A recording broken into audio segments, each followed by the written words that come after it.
미국에서 추수감사절을 맞아 600만 명에 가까운 인파가 항공기로 대이동에 나선 것으로 나타나 코로나19 방역에 비상이 걸렸습니다. 알프스 산맥을 끼고 있는 유럽 국가들은 스키장 재개장 문제를 놓고 시비가 엇갈리고 있는데요. 어떤 내용인지 국제부 조수영 기자와 함께 살펴보겠습니다. 어서 오세요. 안녕하세요. 먼저 오늘 아침 새로 들어온 소식부터 알아보겠습니다. 트럼프 대통령이 백신 관련해서 새로운 발표를 한 모양이에요. 네, 트럼프 대통령은 추수감사절을 맞아 해외 주둔 미군을 격려하기 위한 화상 간담회를 가졌는데요. 네. 이 자리에서 다음 주 코로나19 백신 배송이 시작될 것이라고 밝혔습니다. 초기에는 의료진 등 코로나19 최전선에서 일하는 이들과 노인들에게 먼저 제공된다는 뜻으로 해석되는데 구체적으로 실행력이 뒷받침되는 말인지는 좀 더 지켜봐야 할 것 같습니다. 네.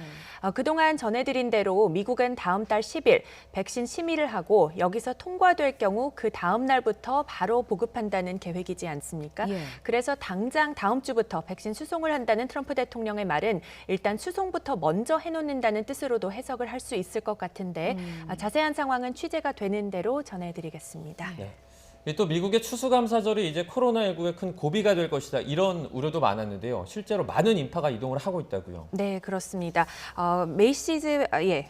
지금 이제 미국은 추수감사절 당일입니다. 네. 공휴일이라 명절 연휴 첫날인 셈인데요. 미국 교통안전청은 추수감사절 대이동이 시작된 지난 20일부터 엿새 동안 595만여 명이 항공기 여행에 나섰다고 밝혔습니다. 특히 추수감사절 전날인 25일에는 전국에서 107만여 명이 비행기에 탑승했습니다. 코로나 사태가 본격화한 지난 3월 이후 가장 많은 숫자입니다. 예.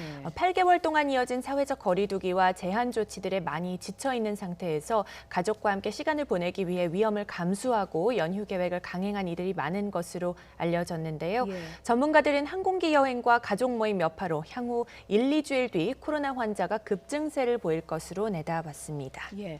뉴욕에서는 매년 추수감사절을 대표하는 퍼레이드를 아주 성대하게 열었는데 올해는 좀 분위기가 사뭇 달랐을 것 같습니다. 네, 그렇습니다. 메이시스 백화점이라고 많이 들어보셨을 텐데요. 예. 뉴욕 맨해튼에서 해마다 이 메이시스 추수감사절 퍼레이드가 열립니다.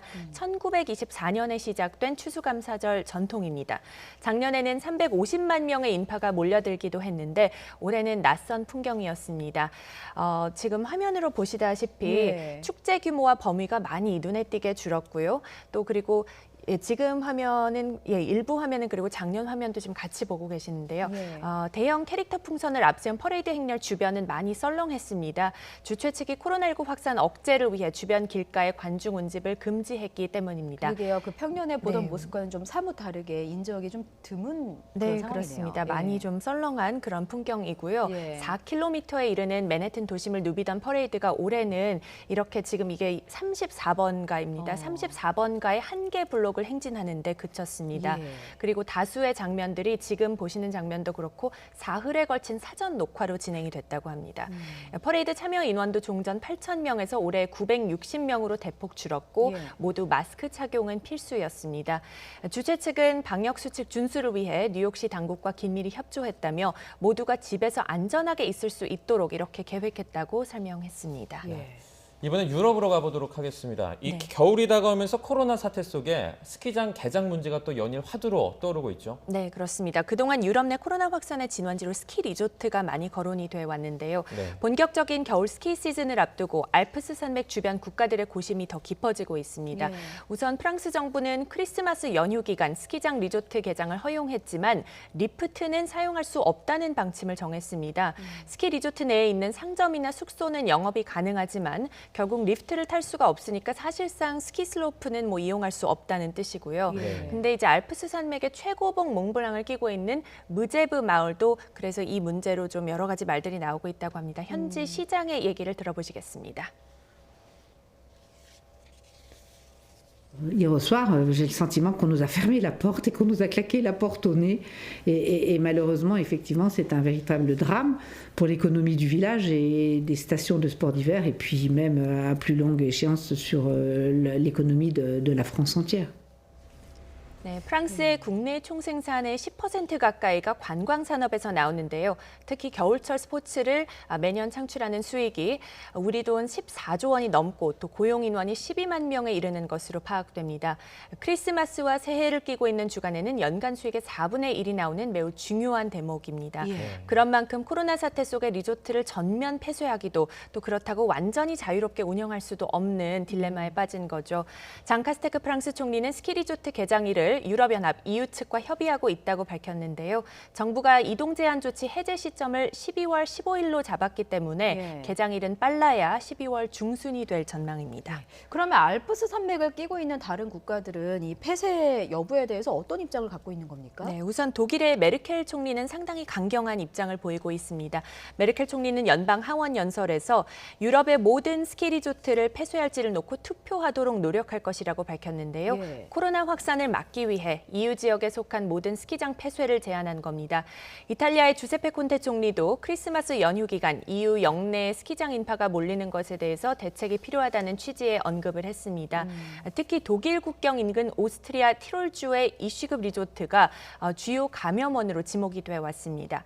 하지만 스키장을 통한 관광 수입이 많은 오스트리아는 스키장 폐쇄에 반대하고 있습니다. 제바스티안 크루츠 오스트리아 총리는 스키 관광은 국가 정체성의 일부라며 크리스마스 연휴 기간 스키장 운영이 계속될 것이라고 밝혀서 지금 국가들 간의 신경전이 좀 오가고 있습니다. 그렇군요. 이제 또 코로나19가 바꿔놓은 풍경 중에 하나가 대형 테마파크 아니겠습니까? 네. 이번에 또 대형 테마파크 방문이 제한이 되면서 이제 또 관련 업계가 직격탄을 맞게 됐는데 월트 디즈니 같은 경우에 대규모 감원 대책을 발표했다고요? 네, 맞습니다. 세계 최대 엔터테인먼트 기업이죠. 월트 디즈니가 미국 증권거래소에 제출한 보고서에서 감원 계획을 공개했는데요. 테마파크 사업부 직원 3만 2천 명을 내년 상반기까지 해고하기로 했습니다. 디즈니는 앞서 지난 9월 2만 8천 명을 감원하겠다고 발표했지만 정리해고 규모를 기존 계획보다 4천 명 더 늘렸습니다. 디즈니는 보고서에서 코로나 사태에 따른 실적 악화로 직원 연금과 퇴직자 의료급여에 대한 회사 차원의 지원금도 축소할 수 있고 주주 배당금도 없앨 수 있다고 밝혔습니다. 디즈니는 미국과 아시아, 유럽에서 12개의 테마파크를 운영 중인데요. 지난 3월 테마파크 대부분을 폐쇄했다가 엄격한 방역 수칙을 적용해 일부는 다시 문을 열었습니다. 하지만 대표적인 이 캘리포니아 디즈니랜드는 아직 문을 열지 못하고 있고 프랑스 파리 디즈니랜드는 현지의 재봉쇄 조치에 따라 지난달 말 다시 문을 닫은 상태입니다. 이처럼 테마파크들이 직격탄을 맞으면서 디즈니는 올해 사업연도에 40여 년 만에 첫 연간 적자를 기록했는데 내년에는 차츰 회복해 나갈 수 있을지 주목되고 있습니다. 디즈니마저라는 생각이 드는데 이게 직격탄이 얼마나 심각한지를 좀 알 수 있었습니다. 국제부 조수환 기자였습니다. 잘 들었습니다. 고맙습니다.